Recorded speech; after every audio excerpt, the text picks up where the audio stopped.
안녕하세요. 유튜브 넘버원 축구 분석 전문 채널 골 때리는 TV 배팅맨입니다. 지금 축구 토토 44회차가 진행 중에 있습니다. 골 때리는 가족분들 중에서 올킬하고 계신 분들이 계셔서 정말 기분이 좋고 꼭 1등 당첨되셨으면 좋겠습니다.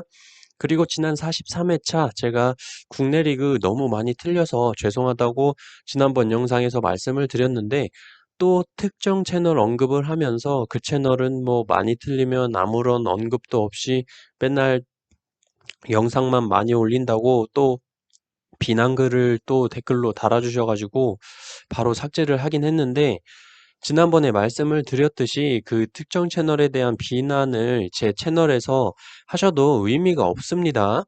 제 채널이 그분 다음으로 구독자 수가 많아서 그런지 그분 채널에 대한 비판을 자꾸 제 채널에서 하시는 분들이 좀 많은데 다시 한번 말씀드리지만 그러지 마세요. 의미 없습니다.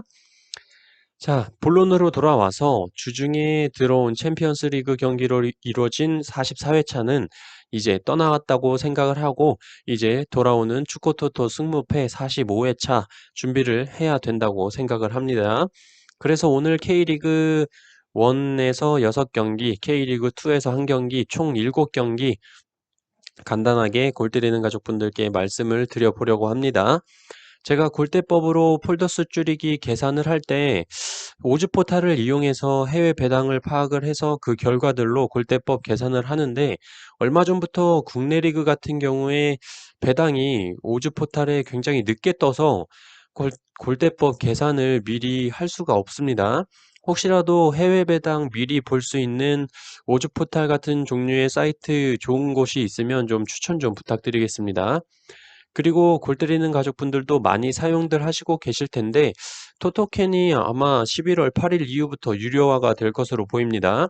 토토캔 멤버십이라고 폰에서는 일부 컨텐츠 제한해서 부분 유료화 형식이 될 것 같은데 잘 사용하던 어플이라서 많은 분들이 좀 아쉬울 것 같습니다. 분석할 때 좋은 사이트, 어플 같은 거 있으면 댓글로 좀 추천 좀 부탁드릴게요. 자, 그렇다면 축구토토 승무패 45회차 국내 리그 경기 말씀드려보기 전에 좋아요 눌러주시는 거 아시죠?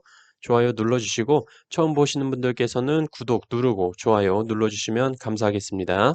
누르셨으면 시작해 보도록 하겠습니다. 자, 1번 경기 FC 서울 대 인천. FC 서울은 지난 강원과의 경기에서 기사에서는 기성용 선수가 홈팬들 앞에서 좋은 경기력을 보여줄 거라고 하더니 코빼기도 안 비쳤습니다. 결과는 역시 1대1 무승부를 기록을 했는데 FC 서울은 상태가 너무나도 좋지 않아 보입니다. 항상 말씀드리는 건데 제대로 된 한방 있는 공격수가 없다는 게 큰 문제로 보입니다. 그나마 지난 경기에서 36살의 노장 따봉 박주영 선수의 프리킹 한 방으로 골을 기록을 했는데 역시나 끝까지 지키지 못하고 고무열 선수에게 골을 내주면서 무승부를 기록을 했습니다. 세트피스 상황에서는 종종 좋은 모습을 보여주고 있지만 필드골이 너무나도 안 나오고 있는 서울이에요. 그리고 오늘 또 기사가 떴는데 FC 서울 프런트는 이를 도대체 어떻게 하는지 모르겠는데 시즌 개막 전부터 기성용 복귀 협상 무산을 시작으로 무관중 경기에 성인 리얼도를 배치하지를 않나 최근에 호주 국가대표팀 감독 그레이어 마놀드 감독과 협상이 불발되고 오늘은 또 광주의 박진섭 감독을 영입하려 했다가 무산됐다는 기사가 나왔습니다. 아, 참 FC 서울 하는 짓 보면 참 그냥 강등됐어야 뭔가 프런트들이 정신을 차릴 텐데 굉장히 아쉽습니다. 자, 상대팀 인천은 지난 부산과의 경기에서 저는 부산의 승을 봤기 때문에 부산이 전반전을 1대 0으로 승리하고 있을 때만 해도 역시 인천은 강등 딱이구나 했는데 하프타임 때 감독님한테 무슨 소리를 들은 건지 후반전에 갑자기 2분 만에 김대중, 정동윤 선수가 골을 연이어 넣으면서 승리를 거뒀습니다. 근데 뭐 해설이 편파 해설인지 아주 막 김대중 선수 골에서 막 축구 대통령 김대중입니다 막 하면서 난리가 나더라고요. 그리고 그 다음 골 바로 들어가니까 인천의 1부 리그 상륙 작전입니다. 막 목소리 쉬고 막 소리 지르고 난리 났었죠. 자, 어쨌든 인천은 이번 경기 승리만 한다면 잔류가 확정이 되기 때문에 전북이 우승 DNA를 가지고 있다면 인천은 잔류 DNA를 가지고 있다고 보입니다. 서울이 현재 공격력이 너무나도 떨어지고 감독 선임 문제로 문제도 많고 서울 팬들도 지금 FC 서울에 등을 돌리고 있는 상황이기 때문에 승리의 간절함이 더 큰 인천이 승리하지 않을까 생각하고 있습니다. 2번 경기 강원FC 대 수원삼성.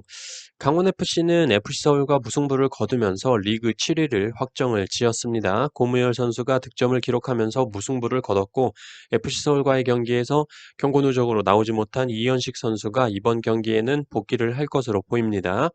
일단 이번 시즌 맞대결 수원 삼성의 1무 1패로 승리를 거두지 못한 강원FC고 7위를 확정 지었기 때문에 동기부여는 확실히 떨어질 것으로 보이고 FC서울과의 경기에서 새로운 얼굴들을 선보이면서 내년 시즌을 준비하는 듯한 모습이 비춰졌습니다.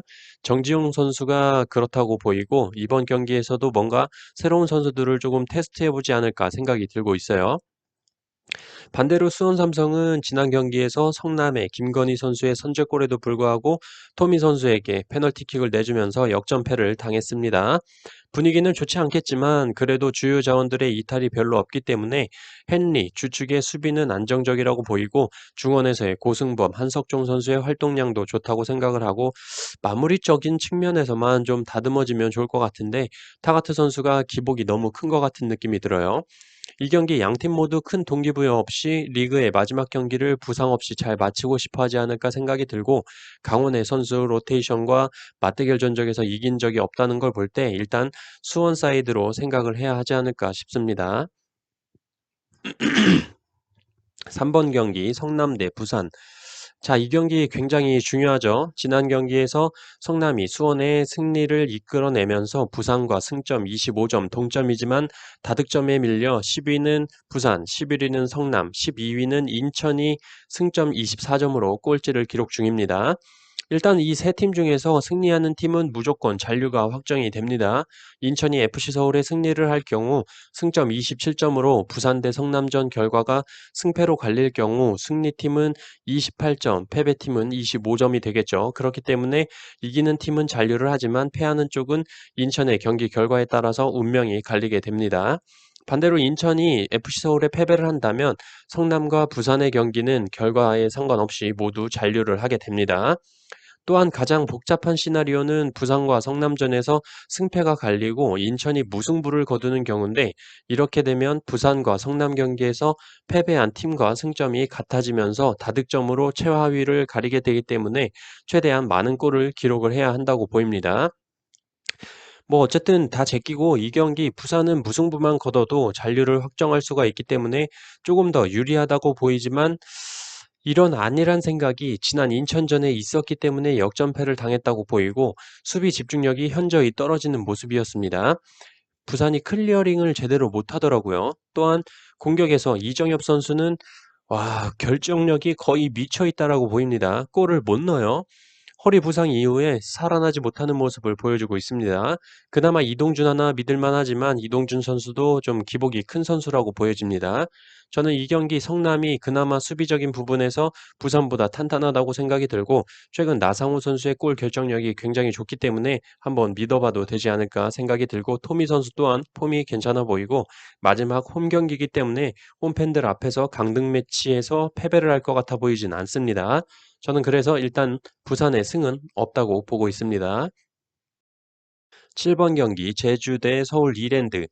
제주 유나이티드는 지난 수원FC와의 경기에서 너무나도 무난하게 승리를 거뒀습니다. 수원FC는 도대체 뭐한지 모르겠어요.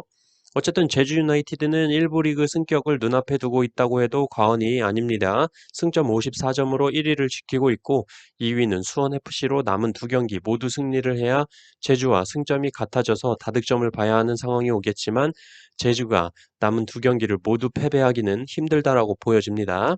그렇다면 제주 유나이티드가 이번 경기에서 무승부만 거둬준다고 하더라도 K리그2 우승이 확정되기 때문에 3위인 서울 이랜드를 상대로 수비적으로 나오지 않을까 생각이 들고, 서울 이랜드의 경우에는 2위인 수원FC를 제외하고 3, 4위 승격 플레이오프로 갈 수 있는 승점 싸움이 굉장히 치열하기 때문에 스쿠타파수, 레안드로, 원기종의 공격 라인에 무게가 실릴 것으로 보입니다. 지난 안산과의 경기에서 공격 자원들이 모두 골을 기록을 하면서 0대3 승리를 거뒀기 때문에 자신감도 확실히 차올랐다고 보이고, 이미 이번 시즌 제주 원정에서 1대1 무승부를 기록을 했었기 때문에 해볼 만하다고 보입니다. 저는 그래서 이 경기 제주 유나이티드의 무와 패로 이변 한번 바라보도록 하겠습니다. 8번 경기 울산 대 광주. 이 경기는 사실 그냥 울산 현대의 승리라고 말씀을 드리고 싶습니다. 현재 승점 54점으로 전 경기 전북에게 패배를 하면서 1위 전북에 3점이 뒤져 있는데, 이 경기 무조건 승점 3점을 가져와야 전북이 대구에 패배를 한다는 전제 하에 득점수를 따지는 경우의 수라도 구할 수가 있습니다.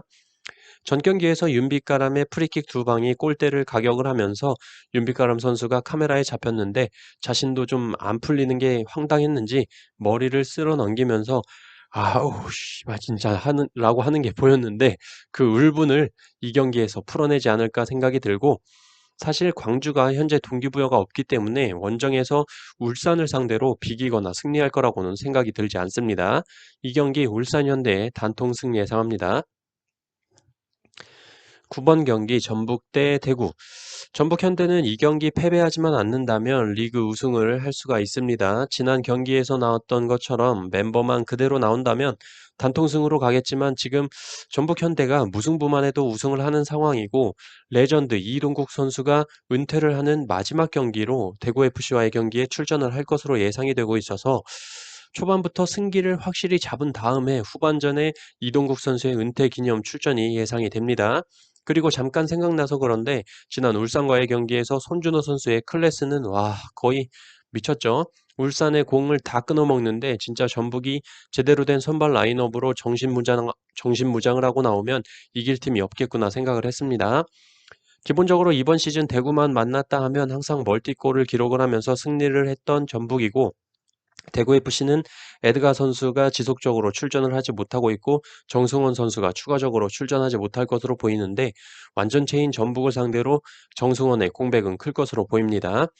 리그 우승을 위한 마지막 경기, 리그 맞대결에서 전북의 완승, 전북 현대의 이번 시즌 마지막 홈 경기, 레전드 이동국 형님의 은퇴 경기, 모든 단서들이 전북 현대의 승을 가리키고 있다고 보여서 저는 이 경기 전북 현대의 승리 예상합니다. 자, 10번 경기 포항 대 상주 상무. 자, 포항은 지난 대구와의 경기에서 대구에 깜짝 패배를 당했습니다. 세징야 선수가 아주 컨디션이 좋아 보였고, 확실히 대구가 이번 시즌 마지막 6관중 홈 경기에서 대파게 응원을 받고 포텐을 터뜨린 것 같습니다. 그래도 그 와중에 팔로세비치와 일류첸코가 골을 기록을 하면서 좋은 컨디션을 포항이 지속적으로 유지했다고 보이고, 이번 포항의 마지막 홈 경기에서는 스틸리아드 개장 30주년을 기념하는 특별 유니폼을 입고 출전하기 때문에 경기장 분위기도 한층 더 업되지 않을까 생각합니다. 상대팀 상주상무는 지난 분석에서 제가 말씀을 드렸듯이 김천으로 이사를 가야 돼서 짐을 싸야 된다, 이사 준비하려면 힘을 비축해놔야 된다라고 말씀을 드렸는데, 왜 이렇게 열심히 뛰는 거야? 요새 군대는 포장이사 부르나 봐요.